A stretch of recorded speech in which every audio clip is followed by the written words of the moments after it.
यहाँ प्यारे छात्रों आप सभी जानते हैं कि हमने आपको जो विज्ञान विषय का पूरा कंप्लीट सॉल्यूशन प्रोवाइड करा दिया था और आप लोगों के बहुत कमेंट कर रहे थे कि सर जो 8th ग्रेड अभ्यास पुस्तिका वर्ष 2022-23 के लिए जारी की गई है उसका आप हमें समाज विज्ञान का सॉल्यूशन और प्रोवाइड करा दीजिए। तो हम इस वीडियो में देखिए, इससे पहले हमने विज्ञान विषय और गणित विषय का एक वीडियो में कंप्लीट सॉल्यूशन बता दिया है। नहीं देखा है तो आपको आई बटन में वीडियो मिल जाएगी, नहीं तो आप डिस्क्रिप्शन बॉक्स में चले जाना है ना। डिस्क्रिप्शन बॉक्स में भी आपको वहाँ पर वीडियो की जो लिंक रहेगी देखने को मिल जाएगी। नहीं तो फिर आप ऐसा करें कि चैनल के प्लेलिस्ट में जाकर भी आप देख सकते हो। तो इस वीडियो में हम कक्षा 8 का सामाजिक विज्ञान का यहाँ पर कंप्लीट सॉल्यूशन लेकर आ चुके हैं। आपको यहीं पर आपको इतिहास का जो रहेगा वो बताया जाएगा, भूगोल है ना, भूगोल, राजनीति, सभी के चैप्टर आपको यहाँ पर सॉल्यूशन में बताए जाएंगे। तो यहाँ पर आप देखेंगे ये आपकी जो 8th ग्रेड अभ्यास पुस्तिका है वो वर्ष 2022-23 के लिए देखिए यहाँ पर है ना। तो यहाँ पर देखिए हम सभी चीज़ें देखेंगे, सभी अध्याय देखेंगे, यानी कि इस वीडियो में आप देखोगे ये टोटल कितने अध्याय हो रहे हैं आपके 21, यानी कि अध्याय 1 से 21 तक का हम कंप्लीट सॉल्यूशन देखने वाले हैं। स्टार्ट करेंगे हमारा इतिहास से है ना। पहले हम अध्याय 1 कंप्लीट करेंगे, फिर 2, 3, 4, 5, 6, 7, 8 करेंगे। फिर इसी वीडियो में हम भूगोल को कंप्लीट करेंगे। भूगोल में आपके 1, 2, 3, 4, 5 चैप्टर हैं। इनको कंप्लीट करने के बाद फिर हम बनने जाएंगे सोशल एंड पॉलिटिकल लाइफ है ना। तो यानी कि सामाजिक एवं राजनीतिक जीवन की ओर जाएंगे। इसमें भी आपके 1, 2, 3, 4, 5, 6, 7, 8 चैप्टर हैं। तो चलिए हम इतिहास की ओर बढ़ते हैं। तो इसमें पहला चैप्टर है कैसे, कब और कहाँ। तो यहाँ पर इसका पहला प्रश्न आप देखोगे, ब्रिटिश भारत के प्रथम गवर्नर जनरल कौन थे। तो ब्रिटिश भारत के प्रथम गवर्नर जनरल कौन थे, वारेन हेस्टिंग्स थे। ओके, यहाँ पर आपका क्या पूछा गया है, गवर्नर जनरल पूछा गया है। ओके, अगर जनरल पूछता तो आंसर और होता, क्योंकि जनरल और कोई था है ना। तो यहाँ पर क्या पूछा गया, प्रथम गवर्नर जनरल कौन थे। तो यहाँ पर आप करोगे वारेन हेस्टिंग्स। इसके बाद प्रश्न तो देखिए, the history of British India नामक पुस्तक के लेखक कौन है। तो जब पुस्तक आप यहाँ पर देख पा रहे होगे, the history of British India, okay sorry A history है ना। तो इसके जो कौन थे, तो इसके जेम्स मिल थे। इस पुस्तक के लेखक का नाम क्या था, जेम्स मिल। जेम्स मिल वही हैं जिन्होंने जो भारत के इतिहास को 3 भागों में हिंदू, मुस्लिम और ब्रिटिश शासनकाल के रूप में विभाजित किया है। ओके, चलिए अगला देखिए प्रश्न क्रमांक 3। बच्चों सभी सॉल्यूशन मिलेगा तो वीडियो को पूरा देखना। प्रश्न 3 देखिए, सुलेखन 20 किसे कहा गया है। आप चाहें तो हमारा इतिहास 3 में पाठ्य पुस्तक के प्रश्न क्रमांक 5 से उत्तर खोज कर लिख सकते हो, नहीं तो यहाँ पर आपको ये अपनी पुस्तक से ही लिखा गया है कि सुलेखन 20 या हुस्न वसीसी ऐसे लोग होते हैं जो बहुत सुंदर ढंग से चीज़ें लिखते हैं। इसके बाद प्रश्न 4 देखिए, अभिलेखागार में आप क्या क्या देख सकते हैं। तो यहाँ पर आप इसका उत्तर देखोगे, अभिलेखागार में 19वीं सदी की शुरुआत में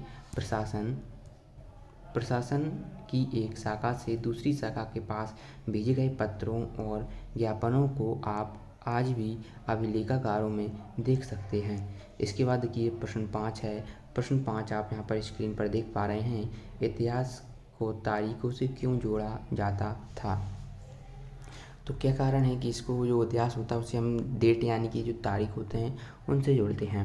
तो चलिए इसका आंसर लिखते हैं कि इतिहास को तारीखों से जोड़ा जाता था क्योंकि इतिहासकार ये लिखते थे कि कौन से साल राजा को ताज पहनाया गया, किस साल उसका विवाह हुआ, किस साल उसके घर में बच्चा पैदा हुआ, कौन से साल उसमें कौन सी लड़ाई लड़ी। इस तरह के घटनाओं के लिए इतिहास को तारीख से जोड़ा गया। इसके बाद प्रश्न 6 देखिए कि छपाई की तकनीक के प्रसार से जनता को क्या क्या लाभ हुए, है ना। तो प्रश्न 6 का यहाँ पर उत्तर स्क्रीन पर देखिए कि छपाई की तकनीक के प्रसार से अखबार छपने लगे और विभिन्न मुद्दों पर जनता में बहस भी होने लगी। नेताओं और सुधारकों ने अपने विचारों को फैलाने के लिए लिखा, कवियों और उपन्यासकारों ने अपनी भावनाओं को व्यक्त करने के लिए लिखा। इसके बाद देखिए प्रश्न क्रमांक 7। प्रश्न क्रमांक 7 है कि औपनिवेशीकरण से क्या आशय है। तो यहाँ पर उत्तर लिखोगे इसका, जब एक देश पर दूसरे देश के दबदबे से इस तरह के राजनीतिक, आर्थिक, सामाजिक और सांस्कृतिक बदलाव आते हैं जो इस प्रक्रिया को औपनिवेशीकरण कहा जाता है। ओके, तो इस प्रक्रिया को क्या कहा जाता है, औपनिवेशीकरण। इसके बाद देखिए प्रश्न 8, जनगणना द्वारा किस प्रकार का जानकारी एकत्रित की जाती है ना। तो जनगणना द्वारा भारत के सभी प्रांतों में रहने वाले लोगों की संख्या, उसकी जाति, इलाके और व्यवसाय के बारे में जानकारी इकट्ठा की जाती हैं। अगर आप इसकी PDF डाउनलोड करना चाहते हैं तो PDF के लिए वीडियो में बताया जाएगा कि आप कैसे PDF डाउनलोड कर पाओगे, इसलिए इस वीडियो को पूरा देखना। वीडियो में ही आपको बताया जाएगा कहाँ से आपको PDF मिलेगी। अगर आप वीडियो को पूरा देखते हो तो ज़रूर आप यहाँ पर संपूर्ण PDF डाउनलोड कर पाओगे। ओके, इसके बाद देखिए यहाँ पर अगला प्रश्न है, जेम्स मिल द्वारा अपनी किताब में मुख्य रूप से किन बातों को उल्लेखित किया गया है। इसका उत्तर लिखेंगे, जेम्स मिल ने अपनी किताब में भारत के इतिहास को हिंदू, मुस्लिम और ब्रिटिश इन 3 कालखंडों में बांटा था। कालखंड के इस निर्धारण को ज़्यादातर लोगों ने मान भी लिया। मिल की राय में ब्रिटिश शासन भारत को सभ्यता की राह पर ले जा सकता था। इसके बाद देखिए अगला क्वेश्चन है, औपनिवेशिक शासन के दौरान सर्वेक्षण के क्या उद्देश्य थे। तो हमें यहाँ पर बताना है क्या उद्देश्य थे सर्वेक्षण के। तो 19वीं सदी की शुरुआत तक पूरे देश का नक्शा तैयार करने के लिए बड़े बड़े सर्वेक्षण किए जाने लगे। गाँव में राजस्व सर्वेक्षण किए गए। इन सर्वेक्षणों में धरती की सतह, मिट्टी की गुणवत्ता, वहाँ मिलने वाले पेड़ पौधों और जीव जंतुओं तथा स्थानीय इतिहासों व फसलों का पता लगाया जाता था। अब अध्याय देखते हैं, व्यापार से साम्राज्य तक कंपनी की सत्ता स्थापित होती है। ओके, तो यहाँ पर देखिए आप देखेंगे किस पुर्तगाली यात्री द्वारा भारत तक पहुंचने के लिए समुद्री मार्ग का पता लगाया था। तो इसका उत्तर देखेंगे कि पुर्तगाल की खोजी यात्रा वास्को द गामा ने 1498 में पहली बार भारत तक पहुंचने के लिए समुद्री मार्ग का पता लगाया था। ओके, यहाँ पर आपको पुर्तगाली यात्री कौन थे, वास्को ड गामा। ओके, तो आप वास्को द गामा भी लिख सकते हो या फिर Vasco the gamma. Okay, Vasco da Gama. यहाँ पर आपकी बुक में वास्को द गामा लिखा है तो आप ये लिखें। और उन्होंने 1498 में कहा भारत के जो समुद्री मार्ग के रास्ते की खोज कर ली थी। इसके बाद प्रश्न 2 देखिए, इजाज़तनामे से क्या आशय है। उत्तर लिखेंगे, इजाज़तनामे से आशय है ये है कि इंग्लैंड की कोई और व्यापारिक कंपनी इस इलाके में ईस्ट इंडिया कंपनी से होड़ नहीं कर सकती। ओके, तो इसे हम क्या कहते हैं, इजाज़तनामा। ओके, चलिए इस तरीके से आप ये प्रश्न 2 का उत्तर यहाँ पर लिख लोगे। इसके बाद प्रश्न 2 के बाद हम बढ़ते हैं अगले प्रश्न की ओर, जो कि है हमारा प्रश्न क्रमांक 3। प्रश्न क्रमांक 3 में देखिए कि बक्सर के युद्ध के क्या परिणाम हुए थे। तो इसका उत्तर लिखेंगे, बक्सर की लड़ाई 1764 के बाद कंपनी ने भारतीय रियासतों में रेजिडेंट तैनात कर दी। ओके, तो रेजिडेंट के माध्यम से कंपनी के अधिकारी भारतीय राज्यों के भीतरी मामलों में भी दाखिल देने लगे। ओके, तो फिर क्या हुआ, इस तरीके से आपको ये लिख देना है। इसके बाद देखिए पानीपत की तीसरी लड़ाई क्यों महत्वपूर्ण है। देखिए 1761 में पानीपत की तीसरी लड़ाई में हार के बाद दिल्ली से देश का शासन चलाने का मराठा का सपना चूर चूर हो गया, है ना। तो आपको पता होना चाहिए पानीपत का तृतीय युद्ध कब हुआ, 1761 में। उन्हें कई राज्यों में बांट दिया गया। इन्हीं राज्यों की बागडोर सिंधिया, होलकर जैसे अलग अलग राजवंशों के हाथों में थी, है ना। तो 1761 का जो युद्ध था आपको पता होना चाहिए कौन कौन के बीच हुआ था। इस तरफ से तो मराठा लड़े थे और कौन थे वहाँ से, तो ये आपको बताना है, ठीक है। क्योंकि यही एक ऐसा युद्ध है जहाँ पर मुग़ल साम्राज्य ने इसमें भाग नहीं लिया था। मुग़ल साम्राज्य ने इसमें बिल्कुल भी पार्टिसिपेट नहीं किया था। लेकिन यदि आप बात करो तो पानीपत के प्रथम युद्ध में मुग़ल थे, द्वितीय युद्ध में भी मुग़ल थे, है ना। लेकिन तृतीय युद्ध में मुग़ल नहीं थे। तो क्यों नहीं थे ये आपको बताना है। इसके बाद देखिए प्रश्न 5, यूरोप के बाज़ारों में भारत की किन वस्तुओं की मांग अधिक थी। तो यूरोप के बाज़ारों में भारत के बने बारीक सूती कपड़े और रेशम की ज़बरदस्त मांग थी। इनके अलावा काली मिर्च, लौंग, इलायची और दालचीनी की भी ज़बरदस्त मांग रहती थी। इसके बाद देखिए प्रश्न 6, सायक संधि की शर्तें क्या थीं। तो जो रियासत इस बंदोबस्त को मान लेती थी उसे अपनी स्वतंत्र सेनाएं रखने का अधिकार नहीं रहता था। उसे कंपनी की तरफ से सुरक्षा मिलती थी और सहायक सेना के रखरखाव के लिए वह कंपनी को पैसा देती थी। अगर भारतीय शासक एक करने में चूक जाते, है ना, जो रकम होती थी उसे कर चुकाने में चूक जाते थे, तो जुर्माने के तौर पर उनका इलाका कंपनी अपने कब्जे में ले लेती थी। इसके बाद देखिए अगला प्रश्न देखते हैं। तो ये यहाँ पर आपको प्रश्न 6 है, तो प्रश्न 6 का ये उत्तर आपका यहाँ पर हो गया है। ठीक है, रकम अदा करने में चूक जाती थी तो वह पूरा उसकी ज़मीन पर कब्जा कर लेती थी। इसके बाद देखिए प्रश्न 7 है, वारेन हेस्टिंग्स द्वारा न्याय व्यवस्था में क्या सुधार किए गए। तो बच्चों यहाँ पर आप इसका उत्तर वीडियो को रोक कर लिख लेना, क्योंकि अगर मैं सभी क्वेश्चन के आंसर बताऊँगा तो ये वीडियो बहुत बड़ी हो जाएगी, क्योंकि मुझे आपको सभी चैप्टर्स की सॉल्यूशन बताना है। तो यहाँ पर प्रश्न 7 का आप आंसर नोट डाउन करेंगे। ये फिर आपका प्लासी युद्ध के क्या कारण थे। तो 1756 में अली वर्दी खान की मृत्यु के बाद सिराजुद्दौला बंगाल के नवाब बने। कंपनी को सिराजुद्दौला की ताकत से काफ़ी भय था। सिराजुद्दौला की जगह कंपनी एक ऐसा कठपुतली नवाब चाहती थी जो उसे व्यापारिक रियासत और अन्य सुविधाएं आसानी से देने में आनाकानी ना करे। ओके, तो यहाँ पर आप प्लासी का युद्ध देखेंगे। इसके बाद देखिए प्रश्न 8 के बाद प्रश्न क्रमांक 9 कि यूरोपीय व्यापारिक कंपनी में प्रतिस्पर्धा के क्या कारण थे। ओके, तो कंपनी को दूसरी अंग्रेज व्यापारिक कंपनियों से प्रतिस्पर्धा का कोई भय नहीं था। उस जमाने में वाणिज्यिक कंपनी मोटे तौर पर प्रतिस्पर्धा से बचकर ही मुनाफा कमा सकती थी। अगर कोई प्रतिस्पर्धा ना हो तभी वह सस्ती चीज़ें खरीद कर उन्हें अच्छी कीमत पर बेच सकती थी। इसके बाद प्रश्न 10 का उत्तर देखेंगे कि लॉर्ड डलहौजी की विलय नीति क्या थी तथा इस नीति से किन भारतीय राज्यों को अपने नियंत्रण में लिया गया था। तो यहाँ पर आप देखोगे लॉर्ड डलहौजी ने एक नई नीति अपनाई जिसे विलय नीति का नाम दिया गया। यह सिद्धांत इस तर्क पर आधारित था कि अगर किसी शासक की मृत्यु हो जाती है और उसका कोई पुरुष वारिस नहीं है तो उसकी रियासत हड़प कर ली जाएगी, यानी कंपनी भूभाग का हिस्सा बन जाएगी। ओके, तो यहाँ से आप देखेंगे भूभाग का हिस्सा बन जाएगी। इस सिद्धांत के आधार पर एक के बाद एक रियासतें जैसे कि सतारा है ना, सतारा, संबलपुर, उदयपुर, नागपुर और झांसी अंग्रेजों के हाथ में चले गए। ओके, तो ये आपसे पूछ लिए जाते हैं, तो इनको आपको ये जो नाम है कौन कौन से विलय नीति के द्वारा ब्रिटिश ने अपने कब्जे में कर लिए थे, तो आप बताओगे सतारा, संबलपुर, उदयपुर, नागपुर और झांसी, इन राज्यों इनको विलय कर लिया गया था विलय नीति के दौरान। इसके बाद देखिए यह आपका अध्याय 3 है। अध्याय 3 आपने देखा होगा, अगर आपने चार्ट में नहीं देखा है तो देख लीजिएगा सिलेबस में कौन सा चैप्टर है। ओके, ये अध्याय 3 का पहला क्वेश्चन आप यहाँ पर देखोगे, बंगाल में कंपनी द्वारा खरीदी जाने वाली वस्तुओं का मूल्य दोगुना क्यों हो गया था। तो इसका उत्तर लिखेंगे कि बंगाल में कंपनी द्वारा ज़्यादा से ज़्यादा राजस्व हासिल कर और कम से कम कीमत पर बढ़िया सूती और रेशमी कपड़ा खरीदें। इसी कारण 5 साल के भीतर बंगाल में कंपनी द्वारा खरीदे जाने वाली चीज़ों का कुल मूल्य दोगुना हो गया था। इसके बाद देखिए प्रश्न क्रमांक 2।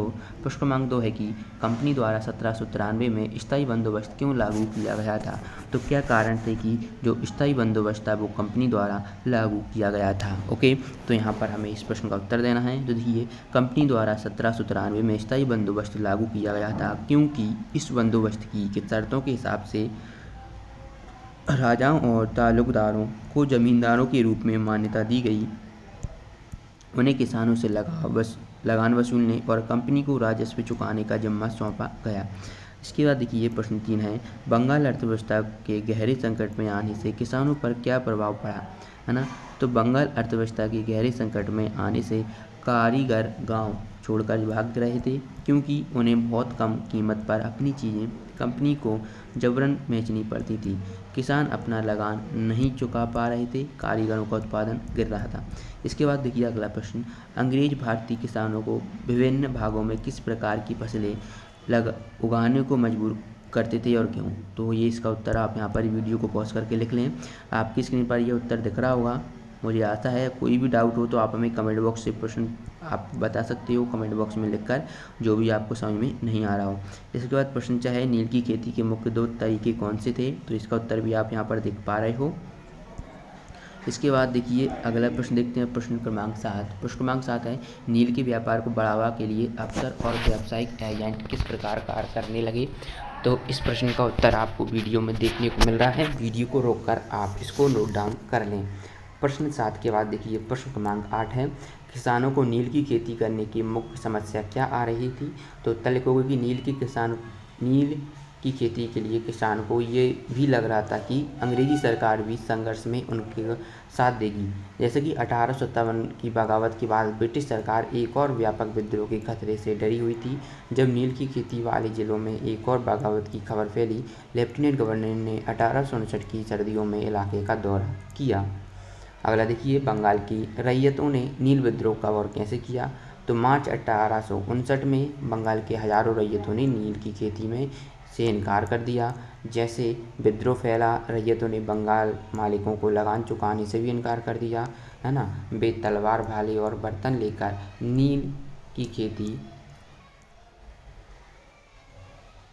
खेती फैक्ट्रियों पर हमला करने लगे। औरतें अपनी बर्तन लेकर लड़ाई में कूद पड़ी। इसके बाद देखिए प्रश्न 10 है। प्रश्न 10 है कि महात्मा गांधी के चंपारण आंदोलन की शुरुआत किस बात को लेकर हुई थी? तो प्रश्न 10 का उत्तर आप इस तरीके से लिखोगे। ओके, तो ये यहाँ से आपका प्रश्न 10 यहाँ से आपका बिल्कुल ये कंप्लीट होता है। इसके बाद देखिए प्रश्न 10 के बाद यहाँ पर आपका अध्याय 4 स्टार्ट होगा।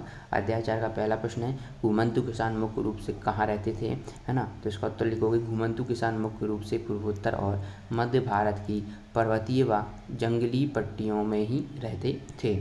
इसके बाद देखिए प्रश्न 2, आदिवासी समूह अपना जीवन यापन किस प्रकार करते थे?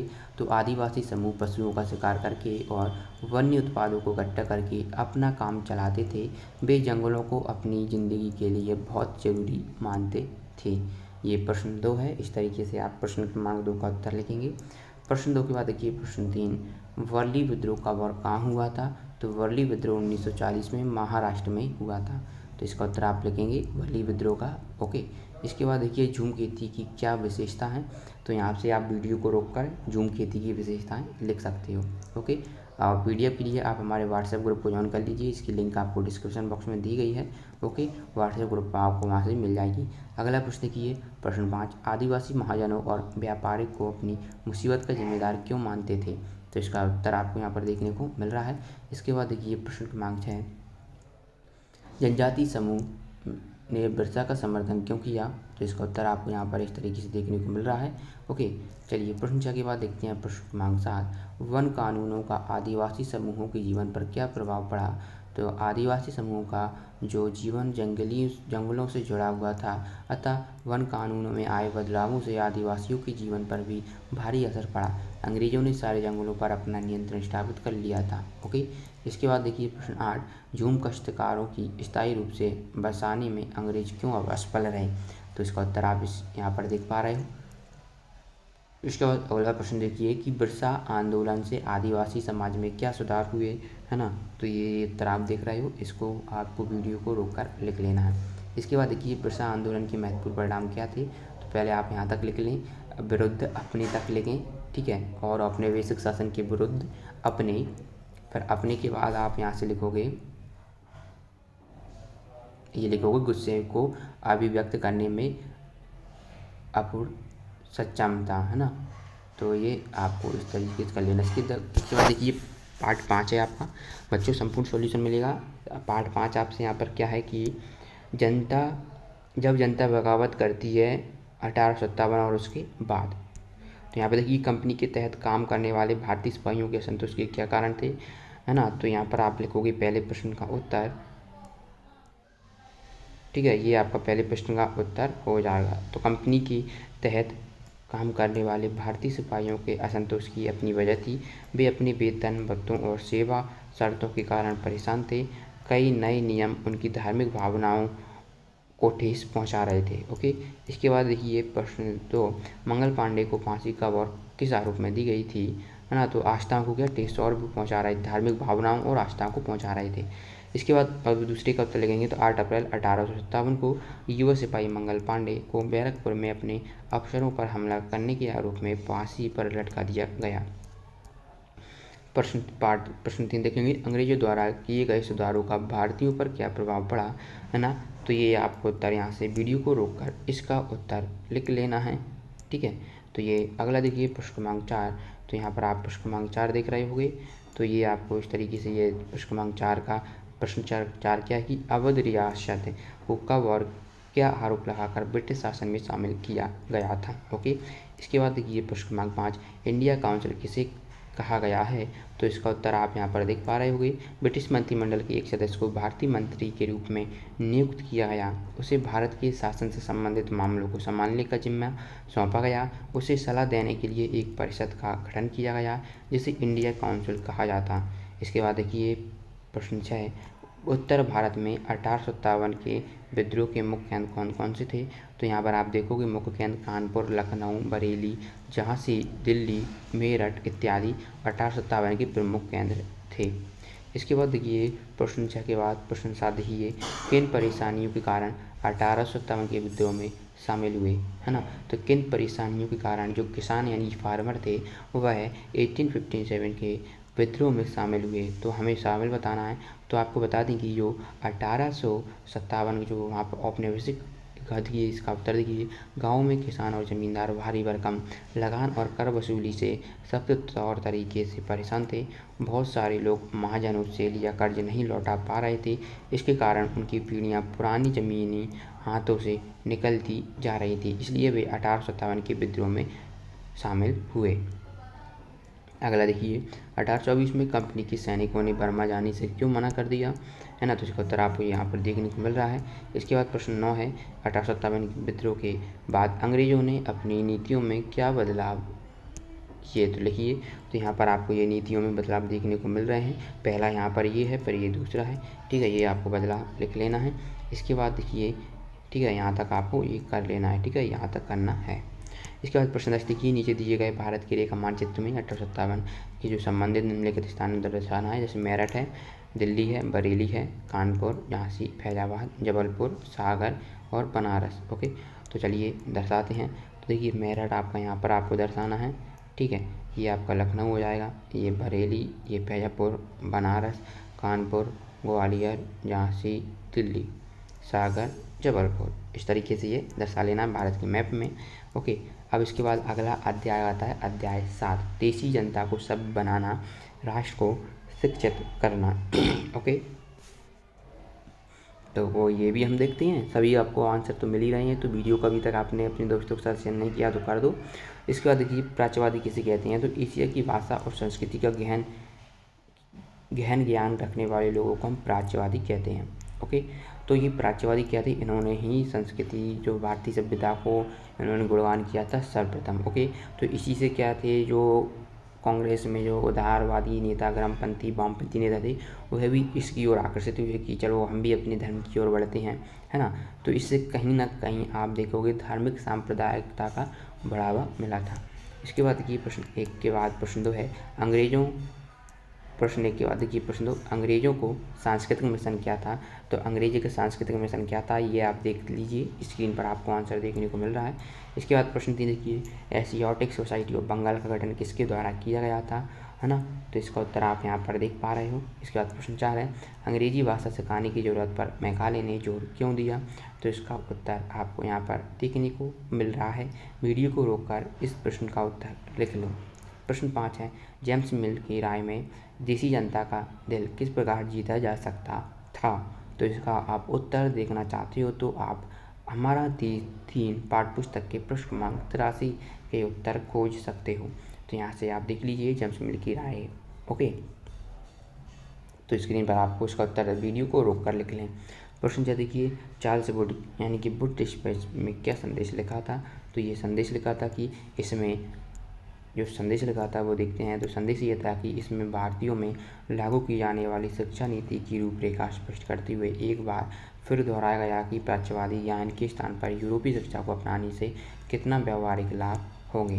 इसके बाद देखिए अगला प्रश्न, 1830 के दशक में एडम के अनुसार बंगाल और बिहार की पाठशालाएँ कैसी थीं। तो एडम कौन था ये भी पता होना चाहिए, है ना। तो यहाँ पर आप देखेंगे तो ये स्कॉटलैंड से आए ईसाई प्रचारक विलियम एडम ने बंगाल और बिहार के जिले का दौरा किया। कंपनी ने उन्हें तैयार करने का जिम्मा सौंपा गया था। एडम ने पाया कि बंगाल और बिहार 1 लाख से ज़्यादा पाठशालाएं हैं। ये बहुत छोटे छोटे केंद्र थे जिसमें आमतौर पर 20 से ज़्यादा विद्यार्थी नहीं होते थे। और इसके बाद प्रश्न 8 देखिए ये आपका प्रश्न 7 हो गया, ये प्रश्न क्रमांक 8 है। तो वीडियो को रोककर इस प्रश्न का उत्तर आप लिख लें। इसके बाद देखिए प्रश्न क्रमांक 9, तो यहाँ पर महात्मा गांधी औपनिवेशिक शिक्षा के पक्ष में क्यों नहीं थे। तो इसका भी उत्तर आप वीडियो को रोककर लिख सकते हैं। तो आप यहाँ पर देख भी लीजिए क्यों पक्ष में नहीं थे, है ना। तो इसका जो उत्तर आपको यहाँ पर देखने को मिलेगा कि महात्मा गांधी का कहना था कि औपनिवेशिक शिक्षा ने भारतीयों के मस्तिष्क में हीनता का बोध पैदा कर दिया। इसके प्रभाव में आकर यहाँ के लोग पश्चिमी सभ्यता को श्रेष्ठतर मानने लगे हैं और अपनी संस्कृति की प्रगति, उनका गौरव भाव नष्ट हो गया है ना। तो महात्मा गांधी जी ने इस शिक्षा में विष भरा है, ये पापपूर्ण है। इसके बाद अगला जो लास्ट प्रश्न है इस चैप्टर का, ये प्रश्न 10 है। शांति निकेतन की स्थापना किसने और कब की थी? तो यहाँ पर आपको पता होगा रविन्द्रनाथ टैगोर ने की थी। कब की थी? 1901 में की थी। तो टैगोर ने क्यों की थी, अब ये और जान लेते हैं। तो टैगोर का मानना था कि सृजनात्मक शिक्षा को केवल प्राकृतिक परिवेश में ही व्रत प्रोत्साहित किया जा सकता है, इसलिए उन्होंने कलकत्ता में 100 किलोमीटर की दूर एक ग्रामीण परिवेश में अपना स्कूल खोलने का फैसला लिया। अब हम अध्याय 8 महिला जाति एवं सुधार देखते हैं। इसका पहला प्रश्न है कि सामाजिक रीति रिवाजों और मूल्य मान्यताओं में बदलाव किस सदी में आया? तो इसका उत्तर लिखेंगे 19वीं सदी की शुरुआत से ही सामाजिक रीति रिवाज और मूल्य मान्यताओं में बदलाव आया। इसके बाद ये आर्य समाज की स्थापना किसके द्वारा की गई थी? तो यहाँ पर आप इसका उत्तर देख रहे हो स्क्रीन पर। इसके बाद प्रश्न 3 है, इसका उत्तर भी आपको देखने को मिल रहा है। प्रश्न 3 क्या है कि राजा राम मोहन राय की समाज सुधारक क्यों कहा गया? ओके, तो यहाँ पर आप इसका उत्तर देखने को मिल रहा है प्रश्न 3 का। इसके बाद देखिए प्रश्न क्रमांक 4, प्रमुख समाज सुधारकों के नाम लिखिए। तो प्रमुख समाज सुधारक ईश्वर चंद्र विद्यासागर, दयानंद सरस्वती, आप चाहें तो और भी लिख सकते हैं। कौन लिख सकते हैं? आप स्वामी विवेकानंद का नाम लिख सकते हो, स्वामी विवेकानंद। ओके, तो ये आपको प्रमुख जो समाज सुधारक हैं उनके नाम हो जाएंगे। इसके बाद देखिए प्रश्न 5, राजा राम मोहन राय। तो देखिए यहाँ पर आपने अगर राजा राम मोहन राय नहीं है तो आप स्वामी विवेकानंद के बाद राजा राम मोहन भी राय लिख सकते हैं, क्योंकि वो भी प्रमुख समाज सुधारक थे, राजा राम मोहन राय। ओके, अब देखिए राजा राम मोहन राय ने कौन सी दशा सुधारने के पक्ष में की थी? तो ये आप प्रश्न 5 का उत्तर लिख लीजिए। इसके बाद देखिए प्रश्न 6, तो प्रश्न क्रमांक 6 है कि महिला शिक्षा को बढ़ावा देने में किन महिलाओं का महत्वपूर्ण योगदान रहा? तो मुस्लिम महिलाओं को शिक्षा बढ़ावा देने के लिए अहम भूमिका अदा की। जैसे भोपाल की बेगम ने अलीगढ़ में लड़कियों के लिए प्राथमिक स्कूल खोला, है ना। तो ये भोपाल की बेगम थी, उसका नाम क्या था? रुकैया बेगम, है ना, ये था। ओके, चलिए तो ये आपको यहाँ पर कर लेना। इसके बाद देखिए ऐसा नहीं कि महिला मुस्लिम ने भी दिया था, और भी थी, जैसे कि लक्ष्मीबाई थी और भी लोग थे, है ना। तो उन लोगों ने भी क्या इसमें योगदान अपना दिया था।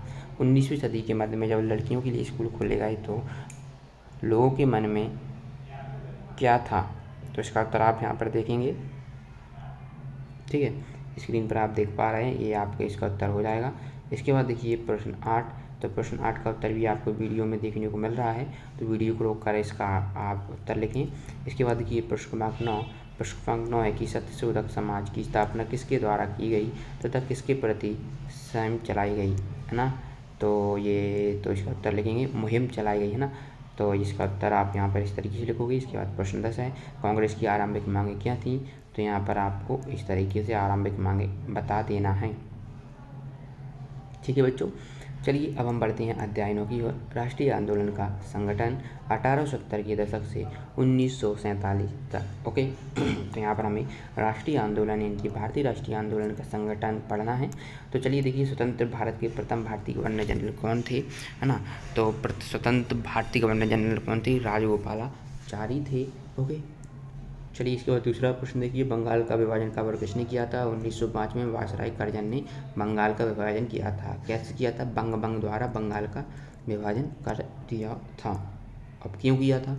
क्योंकि बंगाल एक विस्तृत मतलब की राजनीति के लिए बहुत ही महत्वपूर्ण स्थान था। वह चाहता था कि वहाँ पर जो हिंदू और मुस्लिम में टकरार बनी रहे, ताकि वह फूट डाल और शासनकारी की नीति के तहत वो उस वहाँ पर अच्छी तरीके से शासन कर पाए। इसके बाद देखिए साइमन कमीशन का भारतीय ने क्यों विरोध किया? तो इसका उत्तर आप यहाँ पर देख पाओगे। ओके, इसके बाद देखिए हम अगले प्रश्न की बढ़ते हैं। इल्बर्ट बिल सरकार ने क्यों वापस लिया था? ठीक है, तो इल्बर्ट बिल क्यों लिया गया? तो इसका आप यहाँ पर उत्तर देखोगे कि 1883 में सरकार ने इल्बर्ट बिल लागू करने का प्रयास किया। इसको लेकर काफ़ी हंगामा हुआ। इस विधेयक में प्रावधान किया गया कि भारतीय न्यायाधीश भी ब्रिटिश या यूरोपीय व्यक्तियों पर मुकदमा चला सकते हैं। अंग्रेजों के विरोध की वजह से सरकार ने ये विधेयक वापस ले लिया। इसके बाद देखिए अगला प्रश्न, महात्मा गांधी ने दांडी यात्रा क्यों की थी? तो 1930 में गांधी जी ने ऐलान किया कि वह नमक कानून तोड़ने के लिए यात्रा निकालेंगे। तो अब आपके मन में प्रश्न आएगा कि जो दांडी यात्रा थी उसमें कानून जो रहे कानून के लिए नमक ही क्यों यूज किया गया था, है ना, और कुछ भी तो ले सकते थे। तो ये गांधी जी की एक चाल थी जिसके अंतर्गत गांधी जी ने क्या किया कि गांधी जी ने भारत के मध्यम वर्ग और उच्च वर्ग के साथ निम्न वर्ग का भी समर्थन प्राप्त कर लिया था, क्योंकि नमक हर व्यक्ति की ही ज़रूरत होती थी। इसके बाद प्रश्न 6 देखिए, किस घटना के कारण गांधी जी ने असहयोग आंदोलन वापस लिया था? तो ये आपको यहाँ पर एक घटना लिख देना है। ओके, इसके बाद प्रश्न 6 के बाद देखिए प्रश्न 7, रॉल एक्ट कानून का विरोध भारतीयों ने क्यों किया? तो ये कानून अभिव्यक्ति की स्वतंत्रता जैसे मूलभूत अधिकारों पर अंकुश लगाने और पुलिस की ओर ज़्यादा अधिकार देने के लिए लागू किया गया था। उन्होंने इस कानून को शैतान की करतूत और निरंकुशवाद ही बताया। इसके बाद देखिए प्रश्न 8, तो प्रश्न 8 का उत्तर आप वीडियो को रोककर लिख लीजिएगा। ओके, इसके बाद देखिए प्रश्न 8 के बाद प्रश्न 9 देखते हैं। प्रश्न 9 है, बंगाल विभाजन क्यों किया गया एवं इसके क्या परिणाम हुए? तो यहाँ पर आप प्रश्न 9 का उत्तर लिखोगे। इस तरीके से आप वीडियो को रोककर प्रश्न क्रमांक 9 का उत्तर लिखोगे कि बंगाल विभाजन के से देश भर में गुस्से की लहर फैल गई थी। मध्य मार्गी और आमूल परिवर्तनवादी कांग्रेस के सभी घरों ने इसका विरोध किया। विशाल जनसभाओं का आयोजन किया गया, जुलूस निकाले गए। इसके बाद देखिए प्रश्न क्रमांक 10, कांग्रेस की आरंभिक मांगें क्या थीं? तो कांग्रेस ने सरकार और शासन में भारतीयों को ज़्यादा से ज़्यादा जगह दी जाने के लिए आवाज़ उठाई। कांग्रेस का आग्रह था कि विधान परिषद में भारतीयों को ज़्यादा जगह दी जाए। अब हम बढ़ते हैं, अब आपका जो यहाँ पर आप देखोगे भूगोल स्टार्ट हो रहा है, ठीक है। हमने आपको बताया था कि आपको यहाँ पर संपूर्ण सॉल्यूशन बताया जाएगा एक ही वीडियो में। तो यहाँ पर आप देखोगे भूगोल, जो कि आपका अध्याय 1 है, संसाधन। ओके, तो यहाँ से अब आपका अध्याय 1 हम देखेंगे। फिर यहाँ पर टोटल आपको भूगोल में 5 चैप्टर हैं। उन 5 का उत्तर देखने के बाद फिर हम सामाजिक एवं राजनीतिक जीवन की ओर बढ़ेंगे। ओके, तो अभी तक आपने वीडियो को अपने दोस्तों के साथ शेयर नहीं किया तो कर दें, और लाइक नहीं किया तो लाइक भी कर दें। आपके लिए इतनी मेहनत की जा रही है। तो यहाँ पर पहला प्रश्न है अध्याय 1 का कि संसाधन की परिभाषा लिखिए। तो संसाधन प्रत्येक वस्तु जिसका उपयोग आवश्यकताओं को पूरा करने के लिए किया जा सकता है वह संसाधन है। इसके बाद देखिए पेटेंट किसे कहते हैं? तो पेटेंट क्या होता है? इसका तात्पर्य किसी विचार अथवा आविष्कार पर एकमात्र अधिकार से है। ठीक है बच्चों। इसके बाद देखिए तीसरा, संसाधन कितने प्रकार के होते हैं? उदाहरण से लिखिए। तो प्राकृतिक संसाधन 2 प्रकार के होते हैं। एक होता है प्राकृतिक संसाधन और दूसरा होता है मानव निर्मित संसाधन। तो प्राकृतिक संसाधन के उदाहरण 2 लिख सकते हैं, जैसे कि जलवायु है, और मानव निर्मित संसाधन आप लोगों के पुल, सड़क और मशीन। ओके, तो ये मानव द्वारा बनाए गए हैं। पुल मानव द्वारा बनाया जाता है, सड़क भी मानव द्वारा, जबकि जल और वायु के प्रकृति द्वारा हमें दी गई है, इसलिए वह प्राकृतिक संसाधन है और ये मानव निर्मित संसाधन है। ओके, मानव निर्मित संसाधन को हम कृत्रिम संसाधन भी कह सकते हैं, क्योंकि कृत्रिम संसाधन मानव ही बनाता है। इसके बाद देखिए प्रश्न 4, नवीकरणीय एवं अनवीकरणीय संसाधनों में कोई 3 अंतर लिखिए। तो यहाँ पर आप नवीकरणीय हेडिंग डालेंगे, अनवीकरणीय चाहो तो आप यहाँ पर डिवाइडर कह सकते हो, है ना। तो ये आप इस तरीके से यहाँ पर इसका उत्तर लिख लेना। इसके बाद देखिए प्रश्न 5, तो प्रश्न 5 यहाँ पर आपको दिया गया है, इसका उत्तर आपको इस तरीके से लिख लेना है। वाणिज्यिक मूल्य है, वाणिज्यिक मूल्य नहीं है। ओके, चलिए इस तरीके से इसका उत्तर भी आप कंप्लीट कर लेना। इसके बाद देखिए प्रश्न 6 कि पृथ्वी पर प्राकृतिक संसाधनों का वितरण असमान क्यों है ना। तो प्राकृतिक संसाधनों का वितरण भूभाग, जलवायु, ऊंचाई जैसे अनेक भौतिक कारकों पर निर्भर करता है। पृथ्वी पर इन कारकों में विभिन्नता होने के कारण संसाधनों का वितरण असमान है। ओके, तो जो संसाधन होते हैं वो टोटली डिपेंड करती हैं वहाँ पर कैसा वातावरण है, वहाँ की कैसी जलवायु है ना, वो कितना ऊंचाई पर है। तो इससे क्या होते हैं कि संसाधन भी चेंजेस, उनमें परिवर्तन आते रहते हैं। और आपको पता है कि पृथ्वी एक जैसी नहीं है, सभी जगह अलग अलग तरीके के वहाँ पर मटेरियल पदार्थ पाए जाते हैं। ऐसा इसलिए होता है। ओके, क्योंकि जो पृथ्वी की आकृति है क्या भू आपकी तरह है। अगला देखिए प्रश्न 7, कोई 5 मानव निर्मित संसाधनों के नाम लिखिए। तो पुल, सड़क, मशीन, वाहन और प्लास्टिक। ओके, चलिए इसके बाद देखते हैं मानव संसाधन से क्या तात्पर्य है, इसे किस प्रकार मूल्यवान बनाया जा सकता है। तो मानव संसाधन से तात्पर्य लोगों की संख्या और योग्यता से है। मनुष्य की कुशलता ही भौतिक पदार्थों को मूल्यवान संसाधन बनाने में सहायता करती है। इसके बाद देखिए प्रश्न 9, संसाधनों को हम किस प्रकार संरक्षित कर सकते हैं, कोई 4 उपाय लिखिए। तो यहाँ पर हमने 4 उपाय लिखे हुए हैं। इस तरीके से अगर आप चाहो तो इन 4 उपायों को लिख कर सकते हो। इसके बाद देखिए सतत पोषणीय विकास के 4 सिद्धांत लिखिए। तो जीवन के सभी रूपों को आदर और देखभाल, मानव जीवन की गुणवत्ता को बढ़ाना, पृथ्वी की जीवन शक्ति व्यवस्था को संरक्षण करना, प्राकृतिक संसाधनों को ह्रास को कम करना। ओके, इसके बाद देखिए अध्याय 2 जो भूगोल का है आपका, भूमि, मृदा, जल, प्राकृतिक वनस्पति और वन्य जीव संसाधन। तो इसका पहला प्रश्न है कि भूमि का उपयोग किन किन कार्यों के लिए किया जाता है, लिखिए। तो उत्तर लिखोगे, भूमि का उपयोग विभिन्न कार्यों के लिए किया जाता है, जैसे कृषि, वानिकी, खनन, सड़क और उद्योगों की स्थापना। साधारणतः इसे भूमि उपयोग कहते हैं। इसके बाद देखिए भूस्खलन को रोकने की प्रविधियाँ क्या हैं। तो यहाँ पर प्रविधियाँ, पहला है कि भूसंकलन प्रभावित क्षेत्र का मानचित्र बनाकर प्रतिधारी दीवार का निर्माण करके। ओके, इसके बाद अगला देखिए अध्याय प्रश्न 3 है, मृदा संरक्षण की कोई 4 उपाय लिखिए। तो पहला है मल्च बनाना, वेदिका फॉर्म, रक्षक मेखलाएँ और समुच्चय की जुताई। ओके, इसके बाद देखिए प्रश्न 4 है, धरातल पर जल कितने रूप में पाया जाता है। तो इसका उत्तर आपको यहाँ पर स्क्रीन पर दिया गया है।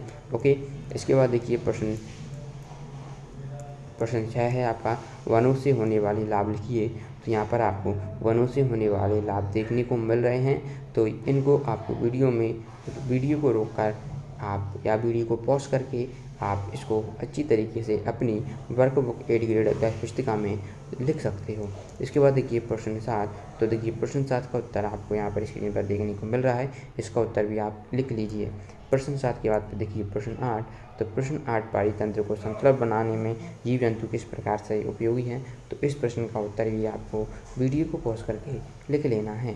प्रश्न 8 के बाद यहाँ पर आप देखेंगे प्रश्न क्रमांक 9, राष्ट्रीय उद्यान व वन्य जीव अभ्यारण्य में अंतर। तो इसका उत्तर भी आप वीडियो को रोक करके लिख लीजिएगा। इसके बाद देखिए यह आपका फिर ये प्रश्न क्रमांक 10 है, SCITS को पूर्ण रूप में लिखिए, इसकी स्थापना क्यों की गई। तो यहाँ पर आपको स्थापना, ये जो CITES का पूर्ण नाम the convention of international trade and injured species of wild fauna and flora है। ओके, और ये प्राणियों और पक्षियों की अनेक जातियों की सूची तैयार करता है। ओके, तो इसलिए इसके किया गया। इसके बाद देखिए अध्याय 4 है। अध्याय 4 है कृषि। ओके, तो यहाँ पर पहला प्रश्न है कि पौधे से परिष्कृत उत्पाद तक के रूपांतरण में कितनी आर्थिक क्रियाएं सम्मिलित हैं, लिखिए। ओके, तो यहाँ पर आप देखोगे तो ये पौधे से परिष्कृत उत्पादक एवं रूपांतरण में 3 प्रकार की सम्मिलित होती हैं। ये है प्राथमिक, द्वितीयक और तृतीयक क्रियाएं।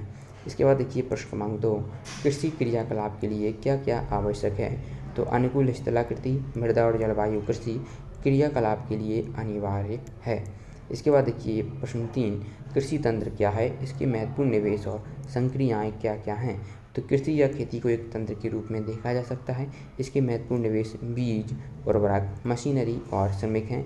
जुताई, बुआई, सिंचाई, निदाई और कटाई इसकी कुछ संक्रियाएँ हैं। इस तंत्र के निर्देशों के अंतर्गत फसल, ऊन, डेयरी और उत्पाद आते हैं। प्रश्न 3 के बाद देखिए प्रश्न 4, श्रम और प्रौद्योगिकी के स्तर के आधार पर कृषि को कितने प्रकारों में विभाजित किया गया है ना। तो इसका उत्तर आप यहाँ पर लिखोगे, श्रम और प्रौद्योगिकी के स्तर पर आधार पर कृषि 2 मुख्य प्रकारों को वर्गीकृत की जा सकती है। ये निर्वाह कृषि और वाणिज्यिक कृषि है। इसके बाद देखिए प्रश्न 5 कि जैविक कृषि से आप क्या समझते हैं, लिखिए। तो यहाँ पर उत्तर लिखेंगे, जैविक कृषि इस प्रकार की कृषि में रासायनिक खादों के स्थान पर जैविक खादों और प्राकृतिक कीटनाशी का प्रयोग किया जाता है। फसलों का उत्पादन बढ़ाने के लिए कोई आनुवांशिक रूपांतरण नहीं किया जाता है। प्रश्न 6 देखिए, आदिम निर्वाह कृषि में कौन सी कृषि को शामिल किया गया। तो आदिम निर्वाह कृषि में स्थानांतरण कृषि और चलवासी पशुचारण शामिल हैं। प्रश्न 6 के बाद देखिए प्रश्न 7, मिश्रित कृषि क्या है, यह किन किन देशों में प्रचलित है। तो मिश्रित कृषि देखिए, मिश्रित कृषि में भूमि का उपयोग भोजन व चारे की फसल उगाने और पशुधन धन के लिए किया जाता है। यह यूरोप, पूर्वी संयुक्त राज्य अमेरिका, अर्जेंटीना, दक्षिण पूर्वी ऑस्ट्रेलिया, न्यूजीलैंड और दक्षिण अफ्रीका में प्रचलित है। ओके, इसके बाद देखिए हम अगले प्रश्न देखते हैं। प्रश्न 8, गेहूं की फसल के लिए किस प्रकार की जलवायु की आवश्यकता होती है? लिखिए। तो गेहूं के वर्धन काल में मध्यम तापमान एवं वर्षा और शस्य कर्तन यानी कि फसल की कटाई के समय तेज धूप की आवश्यकता होती है। भारत में शीत ऋतु में उगाया जाता है। गेहूं संयुक्त राज्य अमेरिका, कनाडा, रूस, यूक्रेन, ऑस्ट्रेलिया और भारत में विस्तृत रूप से उगाया जाता है। इसके बाद देखिए प्रश्न क्रमांक 9 कि कपास की खेती के लिए किस प्रकार की जलवायु व मृदा उपयुक्त होती है? तो इसकी वृद्धि के लिए उच्च तापमान, हल्की वर्षा, पाला रहित दिन और तेज चमकीली धूप की आवश्यकता होती है। यह काली और जलोढ़ मृदा में सर्वोत्तम उगती है। तो जो कपास होती है वह काली और जलोढ़ मृदा में सर्वोत्तम, वैसे तो काली मृदा में सबसे ज़्यादा उगती है, किंतु जलोढ़ मृदा जो होती है वो क्या होती है, बहुत ही सबसे ज़्यादा उपजाऊ होती है, तो उसमें भी उग जाती है। इसके बाद देखिए खाद्य सुरक्षा से क्या आशा है? तो खाद्य सुरक्षा तभी बनती है जब सभी व्यक्तियों को क्रियाशील और स्वस्थ जीवन जीने के लिए आहार की आवश्यकता और प्राथमिकता के आधार पर हर समय पर्याप्त, सुरक्षित और पौष्टिक खाद्य पदार्थ की सुविधा उपलब्ध हो। प्रश्न क्रमांक 10 के बाद प्रश्न क्रमांक, अब हम अध्याय 5 की ओर बढ़ते हैं। ये आपका भूगोल का लास्ट चैप्टर है, पर इसके बाद हम सामाजिक एवं राजनीतिक जीवन की ओर बढ़ेंगे। तो अध्याय 5 है आपका अध्याय 5 उद्योग। उद्योग देखते हैं विनिर्माण किसे कहते हैं? तो विनिर्माण में कच्चे माल को लोगों के लिए अधिक मूल्यों के उत्पादों के रूप में परिवर्तित किया जाता है। इसके बाद है इसका दूसरा प्रश्न। तो यहाँ पर आप दूसरा प्रश्न देखोगे, है ना। तो यहाँ पर प्रश्न 2 है, कृषि पर आधारित किन्हीं 3 उद्योगों के नाम लिखिए। तो पहला है खाद्य संसाधन उद्योग, दूसरा है वनस्पति तेल उद्योग, तीसरा है सूती वस्त्र उद्योग। के लिए कृषि के आधार पर है। ओके, अगला देखिए भारत के किन्हीं 3 प्रमुख औद्योगिक प्रदेशों के नाम लिखिए। तो बेंगलुरु, तमिलनाडु और हुगली प्रदेश। अगला देखिए प्रश्न 4, औद्योगिक दुर्घटना को कम करने हेतु किए जाने वाले उपायों को लिखिए। तो उपाय है पहला, घनी वैसे आवासीय क्षेत्रों को औद्योगिक क्षेत्रों को अलग महत्व रखा जाना चाहिए। दूसरा है आग की चेतावनी और अग्निशमन की व्यवस्था को उन्नत किया जाना चाहिए। तीसरा है विषैली पदार्थों की अभ्यारण क्षमता की सीमा होनी चाहिए। ओके, चलिए इसके बाद देखिए सनराइज उद्योग किसे कहते हैं? तो उभरती हुई उद्योग सनराइज उद्योग के नाम से भी जाने जाते हैं। इसमें सूचना प्रौद्योगिकी, स्वास्थ्य लाभ, सत्कार तथा ज्ञान से संबंधित उद्योग शामिल हैं। ओके, इसके बाद देखिए प्रश्न 4 है आपका जमशेदपुर यानी कि साक्षी में लोहा इस्पात उद्योग स्थापित होने के क्या कारण हैं? तो इसका उत्तर लिखोगे 1947 के पूर्व भारत में केवल एक इस्पात का कारखाना था, वह था Tata iron and steel company limited. यह निजी स्वामित्व में था। स्वतंत्रता के पश्चात सरकार ने यह कार्य अपने हाथ में लिया और बहुत से लोहा इस्पात संयंत्र स्थापित किए। इसके बाद देखिए प्रश्न क्रमांक 7, संयुक्त राज्य अमेरिका के ग्रेट लेक्स नाम से प्रसिद्ध 5 झीलों के नाम लिखिए। तो ग्रेट लेक्स के नाम से सुपीरियर, हाइरून, ओटोरियो, मिशिगन और इरी झील हैं। इन 5 झीलों से सुपीरियर झील सबसे बड़ी झील है। ओके, ग्रेट लेक्स के नाम से आने वाली। इसके बाद देखिए पिट्सबर्ग लोहा इस्पात उद्योग का वर्णन कीजिए। तो यहाँ पर ये संयुक्त राज्य अमेरिका का एक महत्वपूर्ण इस्पात नगर है। कच्चा माल जैसे कोयला पिट्सबर्ग में ही उपलब्ध है, जबकि लौह अयस्क मिनेसोटा की लौह की खानों से प्राप्त होता है। ओके, चलिए प्रश्न 8 के बाद देखिए प्रश्न क्रमांक 9, अहमदाबाद में सूती वस्त्र उद्योग के विकास में सहायक कारणों को लिखिए। तो ये आप यहाँ पर कारण लिखेंगे कि अहमदाबाद को प्रायः भारत का मैनचेस्टर कहा जाता है। अहमदाबाद में अनुकूल स्थिति कारक सूती वस्त्र उद्योग के विकास में सहायक थे। अहमदाबाद कपास उत्पादन करने वाले क्षेत्र के बहुत निकट स्थित है। यहाँ कच्चा माल आसानी से उपलब्ध होता है। ओके, तो इस तरीके से आप इस प्रश्न का उत्तर लिख लोगे। प्रश्न 9 के बाद देखिए प्रश्न 10। तो प्रश्न 10 है ओसाका जापान का मैनचेस्टर क्यों कहा गया? तो ओसाका जापान का एक महत्वपूर्ण वस्त्र निर्माण केंद्र है। ये जापान का मैनचेस्टर के नाम से भी जाना जाता है। ओसाका में सूती वस्त्र उद्योग का विकास कई भौगोलिक कारणों से हुआ। वह ओसाका के चारों ओर एक विस्तृत मैदानी सूती वस्त्र मिलों के विकास के लिए आसानी से भूमि की उपलब्धता सुनिश्चित करता है। अध्याय 6 देखिए मानव संसाधन, है ना। तो थोड़ा यहाँ पर भूगोल में आपका अध्याय 6 भी है। मानव संसाधन देखिए प्रधानमंत्री कौशल विकास योजना कब व किस उद्देश्य से शुरू की गई, लिखिए। तो यहाँ पर आप इस प्रश्न का उत्तर देखकर लिख लीजिएगा। ओके, तो चलिए इसके बाद देखिए आपका प्रश्न 2 है कि भारत की जनसंख्या का औसत घनत्व कितने व्यक्ति प्रति वर्ग किलोमीटर है। तो ये 382 व्यक्ति प्रति वर्ग किलोमीटर है। ओके, यानी कि 1 वर्ग किलोमीटर में 382 व्यक्ति आपको मिलेंगे। ओके, जनसंख्या वितरण को प्रभावित करने वाले कारकों के नाम लिखिए, है ना। तो जनसंख्या वितरण को प्रभावित करते हैं तो कौन, स्थलाकृति, मृदा, खनिज, सांस्कृतिक कारण, जलवायु, जल, आर्थिक कारण और सामाजिक कारण। इसके बाद देखिए जनसंख्या संगठन की विशेषताएं लिखिए।